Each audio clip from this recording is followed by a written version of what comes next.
ಅಕ್ಕ ಇಲ್ಲೇ ಬನ್ನಿ ಅಕ್ಕ.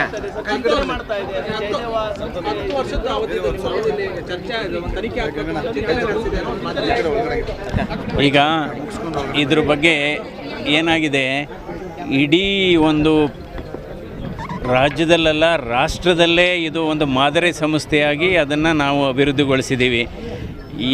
ಈ ಸರ್ಕಾರ ಆಗ್ಬೋದು, ಇಂದಿನ ಸರ್ಕಾರಗಳು ಯಾವಾಗಲೂ ಮೆಚ್ಚುಗೆ ವ್ಯಕ್ತಪಡಿಸ್ತಾನೆ ಬಂದಿದೆ. ಸೊ ಅದು ಯಾವ ಕಾರಣಕ್ಕೆ ನನಗಂತೂ ಗೊತ್ತಿಲ್ಲ, ಬಟ್ ಸಂತೋಷ, ಅದರಲ್ಲಿ ಏನಿಲ್ಲ.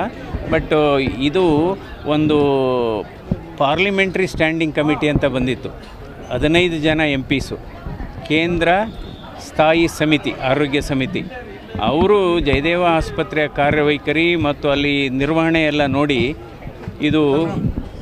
ಇದ್ರ ಓನರ್ ಯಾರು ಅಂದರು. ನಾನು ಹೇಳಿದೆ ಓನರ್ ಗೌರ್ಮೆಂಟು ಅಂದರೆ ಅವರು ಇದು ಒಂದು ಸರ್ಕಾರಿ ಆಸ್ಪತ್ರೆ ಈ ಮಟ್ಟಕ್ಕೆ ನಿರ್ವಹಣೆ ಮಾಡಲಿಕ್ಕೆ ಸಾಧ್ಯವಾ? ಹೀಗಾಗಿ ಇದೇ ಒಂದು ಮಾದರಿ ಸಂಸ್ಥೆಯಾಗಿದೆ.